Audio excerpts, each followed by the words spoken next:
మినుము పంటలో వైరస్ తెగుళ్ల సమగ్ర యాజమాన్యం. కృష్ణా జిల్లాలో వరి మాగాణుల్లో మినుము సాగు చేయడం ఎంతో ప్రాచుర్యం పొందింది.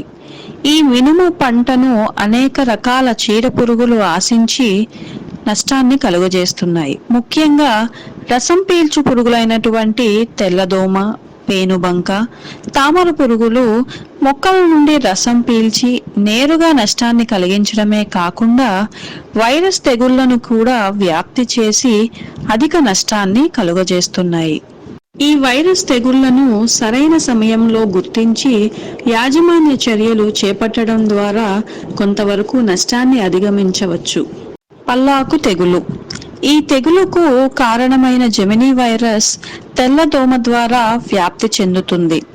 మొదట లేత ఆకుల్లో పసుపు రంగులో మచ్చలు ఏర్పడి క్రమేపీ పసుపు మచ్చలు పెరిగి ఆకు మీద పసుపు మరియు ఆకుపచ్చ చారలుగా ఏర్పడతాయి. తెగులు ఉధృతి ఎక్కువైనప్పుడు ఆకులు పూర్తిగా పసుపు రంగులోకి మారిపోతాయి. పైరు తొలి దశలో ఈ తెగులు ఆశిస్తే మొక్క గిడిసబారి ఎండిపోతుంది.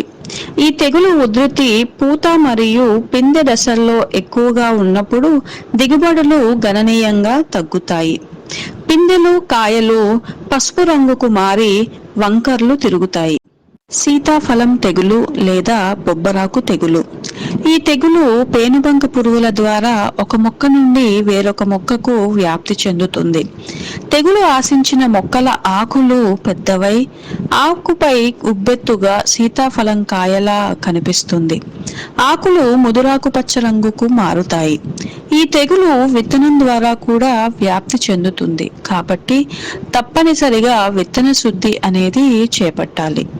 ఈ తెగులు ఆశించిన మొక్కలకు పూత మరియు పిందె కట్టకుండా అధిక నష్టాన్ని కలుగజేస్తుంది. తలమాడు తెగులు లేదా మొవ్వుకుళ్ళు తెగులు. ఈ తెగులు తామర పురుగుల ద్వారా వ్యాపిస్తుంది. తెగులు ఆశించిన మొక్కల ఆకుల అంచులు వెనుకకు ముడుచుకొని మెలికలు తిరిగి గిడసబారి రాలిపోతాయి. ఆకుల అడుగు భాగంలోని ఈనెలు రక్తవర్ణాన్ని పోలి ఉంటాయి. లేత దశలో వ్యాధి సోకినట్లయితే తలలు మాడి మొక్కలు ఎండిపోతాయి. సమగ్ర యాజమాన్యంలో భాగంగా వైరస్ తెగుళ్లను తట్టుకునే రకాలను ఎంపిక చేసుకోవాలి.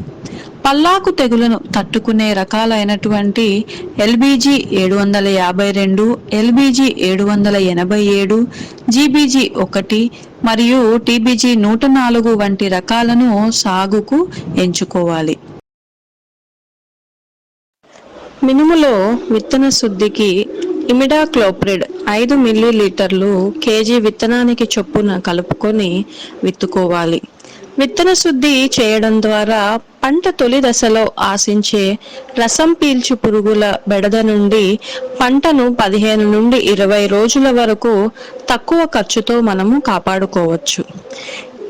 విత్తన శుద్ధి ఇమిడాక్లోప్రిడ్తో గాని లేదా థయోమిథాక్సమ్ 5 గ్రాములు కేజీ విత్తనానికి చొప్పున కలుపుకొని విత్తుకోవాలి. పంట విత్తుకోక ముందుగానే పొలం చుట్టూ రక్షక పంటగా 4 వరుసల్లో మొక్కజొన్న గాని జొన్న పంటలను గాని విత్తుకున్నట్లయితే పక్క పొలాల నుండి రసం పీల్చు పురుగులు రాకుండా నివారించవచ్చును. రసం పీల్చు పురుగుల ఉనికి మరియు ఉధృతి తెలుసుకోవడానికి ఎకరా పొలంలో అక్కడక్కడ 20 పసుపు రంగు మరియు నీలం రంగు జిగురు అట్టలను అమర్చుకోవాలి. ఈ జిగురు అట్టలను పంట కన్నా 1 అడుగు ఎత్తులో అమర్చుకున్నట్లయితే ఈ తెల్లదోమ పురుగులు పసుపు రంగుకు ఆకర్షితమై మరియు నీలం రంగుకు తామర పురుగులు ఆకర్షితమై మనము రసం పీల్చు పురుగుల ఉధృతి కొంతవరకు తగ్గించుకోవచ్చు. పొలంలోను మరియు పొలం గట్ల పైన గడ్డి మరియు వెడల్పాటి కలుపు మొక్కలు లేకుండా చూసుకోవాలి. పొలంలో తెగులు ఆశించిన మొక్కలను గమనించినట్లయితే వెంటనే వాటిని పీకి నాశనం చేయడం ద్వారా తెగుళ్ల వ్యాప్తిని తగ్గించవచ్చును. మొక్క తొలి దశల్లో రసం పీల్చు పురుగుల నివారణకు ముందస్తు చర్యగా వేప నూనె 5 మిల్లీలీటర్లు చొప్పున లీటరు నీటికి కలుపుకొని పిచికారీ చేసుకోవాలి. రసం పీల్చు పురుగుల ఉధృతిని గమనించినట్లయితే తెల్లదోమ మరియు పేనుబంక పురుగుల నివారణకు ఎసిఫేట్ 1 గ్రాము లేదా థయోమిథాగ్జామ్ 0.2 గ్రాములు లేదా అసిటామెప్రిడ్ 0.2 గ్రాములు చొప్పున లీటర్ నీటికి కలుపుకొని పిచికారీ చేసుకోవాలి.